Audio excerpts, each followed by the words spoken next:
Hello friends, today we will see another real office example and how Power Query can solve it within seconds. But before that, let's try to solve it the way we normally do, and you will see what kind of issues we face and you will understand how powerful Power Query is. So I have this data which says trip IDs and all the expense type, air, car, hotel and so on. And now I want to use a pivot table on this to get the total cost row wise, like air, car, hotel, business meal, per diem and their cost, and then the total cost. Okay, so normally what we do, we'll say Control T. We will say okay, we converted this data into table format. We can give the name. Let's give the name as source. I'll come here, I'll go to insert, the name we gave as source. I'll say okay, pivot table is generated. Now I want row wise, so I'll put air in the row. It doesn't work. Okay, let's put air in the values. I got it, fair enough. Let's put car, hotel, business meal and per diem. Now since I want row wise, so I'll put values in the row. It works fine, but somehow I don't like it. Now I'll go to design because I want the total cost, so I'll go to grand total and I will on rows and columns. It doesn't work. The reason it is not working is the data structure is not correct. Okay, to get what we want, the data should be like this. It should be trip ID, expense type and amount. Okay, so trip ID is this one. I'll say copy. I'll come here. I'll say Control V,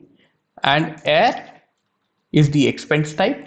So I will say air, I'll do a double click and now I'll take the amount and then I'll come here and I'll paste it. Likewise, I have to do it for car, hotel, business meal and per diem. You will see how time consuming it is. And now I need to do it for car, hotel, business meal and per diem all manually. And suppose if you get more 10 expense type in future, how frustrating it becomes. So our final goal is we need in this type of data. And now we will see how Power Query works like a magic. So I have this data. I'll click on the data. I'll click on from table and range. It will get selected. I'll say okay, and you will see a Power Query editor is open here where we will do our editings. Now what I will do is I'll select this one. I will come to transform. I'll click on this unpivot drop down and I'll say unpivot other columns. Basically I want to turn my columns into rows. So I'll click on here and I'll say unpivot other columns. This stays like this only. And you see, we got the format we were looking for within seconds. We don't have to do manually copy paste, nothing. I will come to home, click on load to, and it gets loaded in the new sheet and you got your data. Now the amazing part, one more I'll show you.